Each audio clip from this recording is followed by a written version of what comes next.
तो हम लोग जैसे पिछले क्लास में थे रैंडम एक्सेस प्रोटोकॉल में। तो रैंडम एक्सेस प्रोटोकॉल में हम बताए थे कि अलोहा और प्योर अलोहा और स्लॉटेड अलोहा पढ़ेंगे हम लोग। तो आखिर ये कहता क्या है अलोहा? सबसे पहले बात तो ये जान ले कि अलोहा क्या कहता है। पिछले क्लास में कुछ बताए थे अलोहा के बारे में कि अलोहा कहता क्या है। कि अलोहा का कहने का मतलब यही होता है कि जब मल्टीपल स्टेशन एक या दो से अधिक स्टेशन एक साथ डाटा ट्रांसमिट करना चाहे, यानी कि सेम टाइम में डाटा ट्रांसमिट करना चाहे, तो वही जो है सो अलोहा में होता है। कि जब हमारा टू और मोर देन टू स्टेशन यानी कि multiple station can transmit the data at the same time, that is called Aloha. अगर मल्टीपल स्टेशन एक साथ डाटा ट्रांसमिट करना चाह रहा है तो वो क्या कहलाता है? अलोहा। लेकिन वहां पर दिक्कत क्या होता है कि अगर मल्टीपल स्टेशन एक साथ जब डाटा ट्रांसमिट करेगा तो कॉलिजन का खतरा बहुत होता है। क्योंकि एक ही डाटा को तुम भी एक्सेस कर रहे हो, उसी डाटा को हम भी एक्सेस कर रहे हैं, या एक ही रास्ता है, मान के चलो कि एक ही रास्ता है और एक ही फोर व्हीलर जाने के लायक रास्ता है वो, और सेम टाइम में जो है सो दो फोर व्हीलर सेम डिस्टेंस के साथ सेम स्पीड के साथ जाना चाहे तो क्या होगा? वहां पर कॉलिजन होगा या नहीं होगा? रास्ता तो एक ही है, गाड़ी दो है, फोर व्हीलर दो है, और टाइम भी दोनों का सेम है। तो उस स्थिति में क्या होगा? कॉलिजन होने का खतरा रहता है। तो अलोहा का जो यस सर। अलोहा जो है इसका जो है सो तुम्हारा ये कॉलिजन से इसका पूरा गहरा रिश्ता है अलोहा का। अलोहा में कॉलिजन बहुत ज्यादा होता है और यहाँ पर इसीलिए इसका इफिशियंसी बहुत लो होता है। जहां तक कि प्योर अलोहा का तो इफिशियंसी बहुत ही ज्यादा लो होता है, उसको स्लॉटेड अलोहा में थोड़ा सा कम किया गया है। लेकिन फिर भी जो है सो वो जो तुम कहोगे कि जो होना चाहिए इफिशियंसी, वो इफिशियंसी नहीं है। कितना इफिशियंसी है वो हम आगे देखेंगे। इसीलिए आज के डेट में ये आउटडेटेड हो गया है। अलोहा का यूज आज के डेट में ना के बराबर होता है, क्योंकि यहाँ कॉलिजन बहुत ज्यादा है। कॉलिजन समझते हो ना? टकराव। दो यस स्टेशन सर। आपस यस सर। दो स्टेशन आपस में ही टकरा गया और डाटा ट्रांसमिट, दोनों का डाटा लॉस कर गया, दोनों में से कोई डाटा ट्रांसमिट नहीं कर पाया। तो वही कॉलिजन जो यहाँ पे होता है, इसीलिए अलोहा आज के डेट में आउटडेटेड है। बट जब है तो इसको तो पढ़ना है कि अलोहा में होता क्या है। तो अलोहा मेनली डिजाइन किया गया था वायरलेस लैन के लिए। मेनली डिजाइन किया गया था वायरलेस लैन के लिए, यानी कि लोकल एरिया नेटवर्क के लिए डिजाइन किया गया था। लेकिन ये अप्लीकेबल ऐसा नहीं है कि सिर्फ और सिर्फ वायरलेस लैन पे ही अप्लीकेबल होता है, ये शेयर्ड मीडिया पर भी अप्लीकेबल होता है। शेयर्ड मीडिया पर भी अप्लीकेबल होता है, लेकिन ये मेनली डिजाइन किसके लिए किया गया था? तो वायरलेस लैन के लिए। तो अलोहा के बारे में थोड़ा सा हम लिख लेते हैं। It was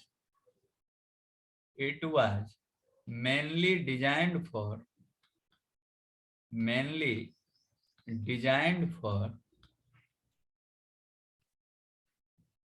wireless LAN,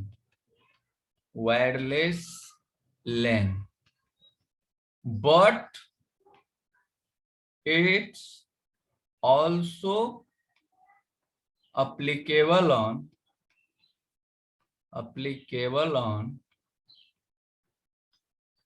shared media. Design किया गया था वायरलेस लैन के लिए, लेकिन ये शेयर्ड मीडिया पर भी एप्लीकेबल होता है। अलोहा में होता क्या है कि मल्टीपल स्टेशन एक साथ डाटा ट्रांसमिट करना चाहता है, और वही कारण जो है इसका कॉलिजन बढ़ जाता है। यानी कि here multiple station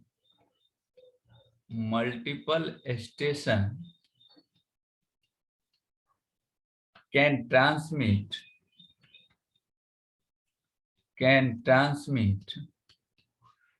data at the same time.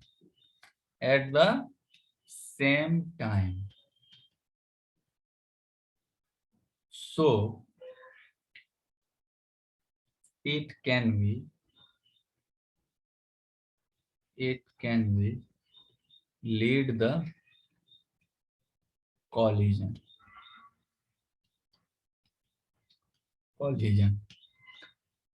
अब अलोहा जो है इसको दो भाग में बांटा गया है। कौन सा भाग है अलोहा का? दो। एक है प्योर अलोहा और एक है स्लॉटेड अलोहा। अब ये प्योर अलोहा और स्लॉटेड अलोहा में क्या अंतर है, ये चीज जानेंगे। अब देखो, सबसे पहले हम जानते हैं प्योर अलोहा के बारे में। पहला जो है वो प्योर अलोहा है, इसके बारे में जानते हैं कि प्योर अलोहा कहता क्या है। तो प्योर अलोहा कहता है कि हम कोई भी टाइम स्ट्रिप या टाइम पीरियड या कोई भी पाथ को हम नहीं देखेंगे, जब चाहेगा मन तब हम डाटा ट्रांसमिट करेंगे। यानी कि जब मन हुआ तब, जिस स्टेशन को मन हुआ वो स्टेशन जब मन हुआ तब डाटा ट्रांसमिट कर देगा। अगर जब मन हुआ तब डाटा ट्रांसमिट होगा, कुछ नहीं देखेंगे हम क्या हो रहा है नहीं हो रहा है, क्या है पाथ खाली है या नहीं है, या दूसरा ट्रांसमिट हो रहा है, तो उस स्थिति में कॉलिजन क्या होगा? बहुत ज्यादा कॉलिजन होगा कि नहीं होगा? Yes sir. एक ऐसा होना चाहिए, एक प्रोटोकॉल ऐसा होना चाहिए कि हाँ हम पहले चेक करेंगे कि हमारा डाटा ट्रांसमिट यदि करेंगे तो हमारा स्लॉट खाली है या नहीं है। अगर ऐसा नहीं होता है, यदि चेक नहीं किया जाता है, बिना हम लोग जैसे देहाती भाषा में कहते हैं ना कि बिना सोचे समझे काम किए, तो ये प्योर अलोहा वही है, बिना सोचे समझे डाटा ट्रांसमिट कर देता है, क्या है नहीं है कैसे है। तो इस स्थिति में हमारा एफिशिएंसी बहुत ही लो हो जाता है, यानी कि इसका एफिशिएंसी ओनली 18% होता है। ओनली 18% होता है, यानी कि यदि तुम 100 डाटा ट्रांसमिट करो तो उसमें 18 डाटा ही सक्सेसफुली ट्रांसमिट हो पाता है। यही प्योर अलोहा का डिसएडवांटेज है कि ये किसी भी तरह का कोई चेक नहीं करता है। जब जिस स्टेशन को नीड हुआ उस टाइम में वो स्टेशन क्या करता है, डाटा ट्रांसमिट कर देता है, डाटा फ्रेम ट्रांसमिट कर देता है, जिसके कारण क्या होता है, कॉलिजन बहुत ज्यादा होता है। यहाँ पे कॉलिजन बहुत ज्यादा होता है। तो इसको यदि हम लिखना चाहें तो लिख सकते हैं कि pure Aloha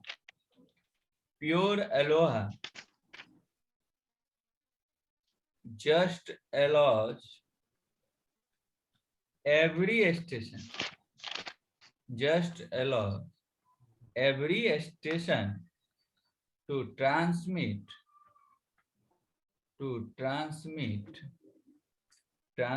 the data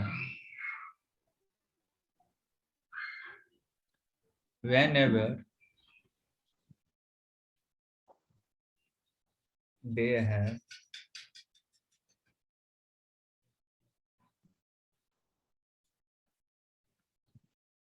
data to be sent क्या, without checking whether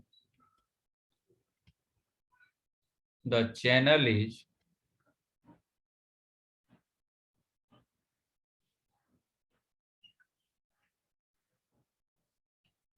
free or not. So there is always the possibility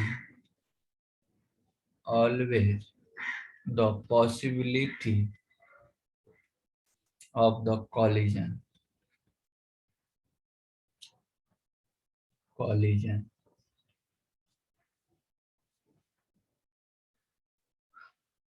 of data of data. आया समझ में कि ये प्योर अलोहा जो है सो हर एक स्टेशन को, एवरी स्टेशन को ऑलवेज, हमेशा, किसी भी टाइम डाटा ट्रांसमिट करने को अलाउ करता है, जिसके कारण क्या होता है, ये चेक भी नहीं करता है कि हमारा चैनल फ्री है या नहीं है, जिसके कारण कॉलिजन का प्रोबेबिलिटी जो है, पॉसिबिलिटी जो है बहुत ज्यादा होता है। अब हम इसको थोड़ा जो है सो इसके थ्रू देखते हैं, ये क्या फ्लो चार्ट के थ्रू देखते हैं कि ये काम कैसे करता है। सबसे पहली बात, जो प्योर अलोहा होता है, ये दो तीन चीज इसके बारे में जानना जरूरी है। ये एक क्या है, एक्सेस मेथड है, एक्सेस मेथड है, और कंटिन्यूअस टाइम सिस्टम को फॉलो करता है। किसको? कंटिन्यूअस टाइम सिस्टम को। अब कहोगे कि कंटिन्यूअस टाइम सिस्टम क्या हुआ है, यहां पर इसका मीनिंग क्या हुआ? तो कंटिन्यूअस टाइम सिस्टम कहने का मतलब हुआ कि कोई भी स्लॉट नहीं है टाइम में, जब मन हुआ कंटिन्यूअसली किसी भी टाइम किसी भी डाटा को किसी भी स्टेशन से ट्रांसमिट कर सकते हैं। कोई स्लॉटिंग यहां पर नहीं है, कोई स्लॉटिंग यहां पर नहीं है। और एक चीज, इसको हम कंटेंटेशन सिस्टम भी कहते हैं।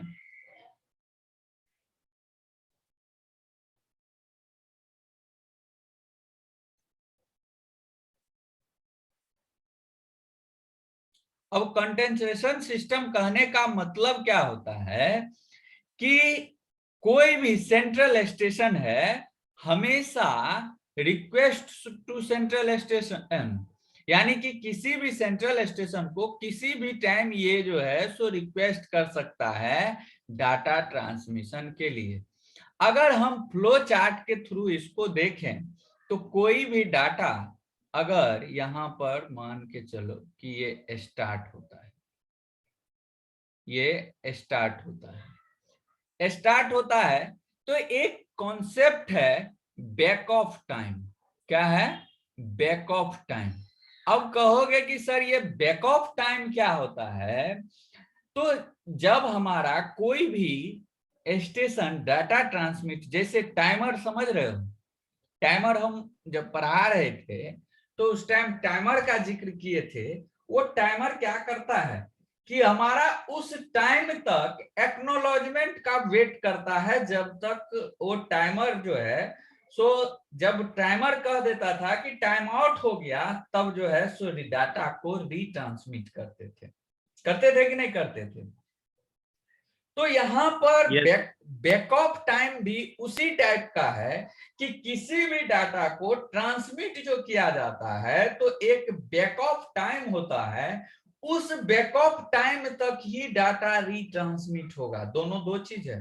वहां पर एक्नोलॉजमेंट के लिए वेट कर रहा था, लेकिन यहाँ बैक ऑफ टाइम जो है वो बैक ऑफ टाइम तक ही हमारा डाटा रीसेंट होगा।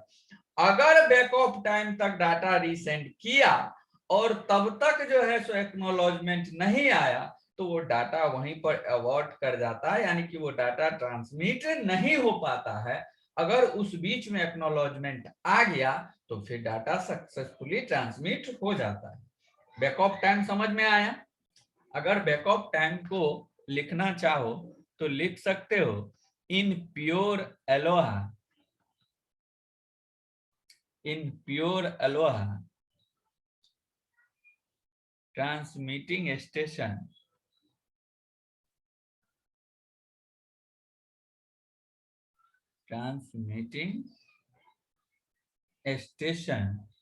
used a back of time, used a back of time strategy and wait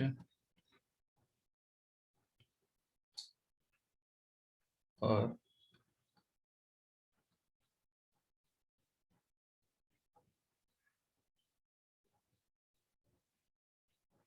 random amount of time। अब इसमें जब हम देखेंगे तो हम उसको क्लियर समझ लेंगे बैक ऑफ टाइम को। तो जब कोई डाटा फर्स्ट टाइम ट्रांसमिट हो रहा है तो उसका बैक ऑफ टाइम क्या होगा? 0 होगा, क्योंकि वहां पर तो शुरू ही हुआ है। तो जब हमारा कोई डाटा फर्स्ट टाइम ट्रांसमिट हो रहा है तो बैक ऑफ टाइम को क्या करेंगे? 0 सेट करेंगे। Set back off time to 0। First time अगर तुम कहीं से काम करना शुरू किए, बीच में किसी भी तरह का कुछ भी हो, लेकिन जिस टाइम तुम शुरू किए उस टाइम क्या होगा तुम्हारा? टाइम स्टेप कहाँ पे होगा? 0 पे होगा कि नहीं होगा? 0 पर होगा सर। 0 पे यस होगा। सर। तो ये बैक ऑफ टाइम शुरू में क्या होगा? 0 पे होगा। अगर 0 पे हुआ तब ये क्या करेगा? सेंड फ्रेम करेगा।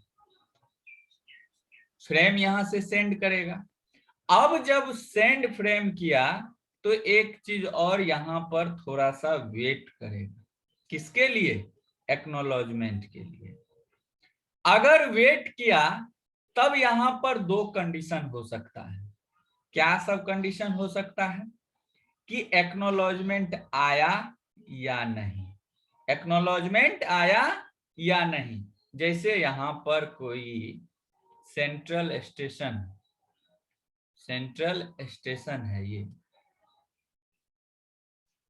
मान के चलो कि एक स्टेशन S1 है, एक स्टेशन S2 है, एक स्टेशन S3 है और एक स्टेशन S4 है। S1 भी डाटा ट्रांसमिट कर रहा है, S2 भी डाटा ट्रांसमिट कर रहा है, S3 भी डाटा ट्रांसमिट कर रहा है और S4 भी डाटा ट्रांसमिट कर रहा है। जब ट्रांसमिट करेगा तो यहाँ क्या आएगा? एक्नॉलेजमेंट आएगा। यानी कि ये जो डॉटेड लाइन से तुमको दिखा रहे हैं वो क्या है? एक्नॉलेजमेंट है। यानी कि यहाँ जब तक एक्नॉलेजमेंट नहीं हुआ तब तक ये ट्रांसमिशन है और ये एक्नॉलेजमेंट है। ये ट्रांसमिशन है और ये एक्नॉलेजमेंट और ये ट्रांसमिशन, ये ट्रांसमिशन और ये एक्नॉलेजमेंट। जब तक हमारा एक्नॉलेजमेंट नहीं आ जाता है तब तक क्या होगा? हमारा डाटा सक्सेसफुली ट्रांसमिशन नहीं होगा। तो जब ये यहाँ पर 2 ऑप्शन बनता है रिसीव्ड एक्नॉलेजमेंट का, एक या तो यस होगा, अगर हमारा एक्नॉलेजमेंट रिसीव हो गया सक्सेसफुली तो क्या हो गया? डाटा ट्रांसमिशन सक्सेस कर गया कि नहीं कर गया? अगर रिसीव्ड हो गया एक्नॉलेजमेंट तो डाटा सक्सेसफुली ट्रांसमिट हो गया। अगर एक्नॉलेजमेंट रिसीव्ड नहीं हुआ यानी कि नो एक्नॉलेजमेंट रिसीव्ड नहीं हो गया, तब क्या होगा? तब ये चेक करेगा। चेक ट्रांसमिट तो करेगा लेकिन कब तक ट्रांसमिट करेगा? बैक ऑफ टाइम तक। तो ये क्या करेगा? बैक ऑफ टाइम को चेक करेगा। मान के चलो कि यहां पर जो है सो यहां पर कोई 0 से शुरू होता है और बैक ऑफ टाइम मान के चलो कि 40 मिली सेकेंड है। क्या है? 40 मिली सेकेंड। तो ये बैक ऑफ टाइम को इंक्रीज कर देगा। इंक्रीमेंट ऑपरेटर लगाए हैं तो ये बैक ऑफ टाइम को क्या किया? इंक्रीज कर दिया। अगर बैक ऑफ टाइम इंक्रीज किया तब फिर से एक बार चेक करेगा। क्या चेक करेगा? कि क्या ये बैक ऑफ टाइम के लिमिट पे पहुंच गया। लिमिट क्या है इसका? 40 है। तो ये 0 से 40। हाँ, तो रीच्ड लिमिट। अगर लिमिट पे पहुंच गया तब क्या होगा? और एक्नॉलेजमेंट नहीं आया और लिमिट पे पहुंच गया तब क्या होगा जी? तब डाटा ट्रांसमिशन होगा? नहीं होगा। तब क्या हो जाएगा? एबॉर्ट हो जाएगा। एबॉर्ट हो जाएगा। अगर नहीं हुआ, ये है तुम्हारा यस। अगर रीच्ड लिमिट, और अगर नहीं हुआ नो, तब क्या करेगा ये,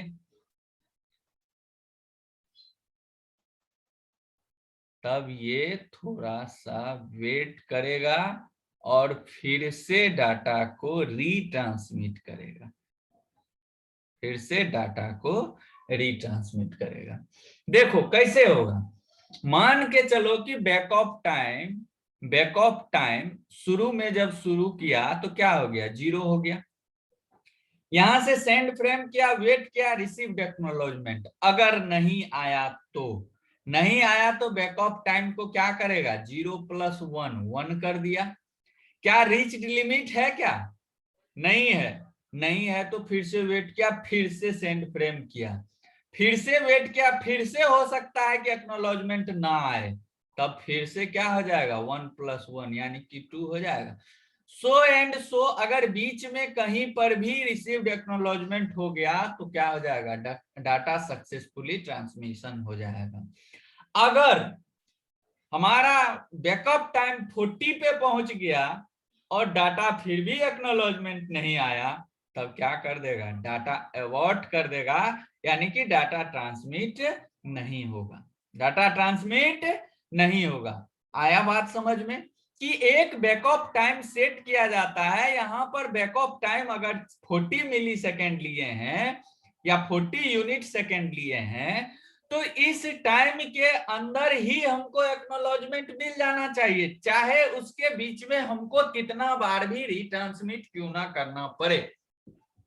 अगर इस टाइम के अंदर, हमारा बैकअप टाइम के अंदर, अगर बैकअप टाइम का जो लिमिट है उसके अंदर एक्नॉलेजमेंट अगर मिल गया तो डाटा सक्सेसफुली ट्रांसमिट हो गया। अगर बैकअप टाइम के अंदर डाटा नहीं मिला तो यहां पर क्या हो जाएगा, डाटा एबॉर्ट हो जाएगा, यानी कि डाटा ट्रांसमिशन नहीं होगा। किसको किसको समझ में आया या नहीं आया। इसका इफिशियंसी जो है, इसका इफिशियंसी जो है वो ओनली 18% होता है, अप्रोक्स 18%, यानी कि 18% ही ये डाटा सक्सेसफुली ट्रांसमिट कर पाता है। आया बात समझ में? Yes sir. Yes sir.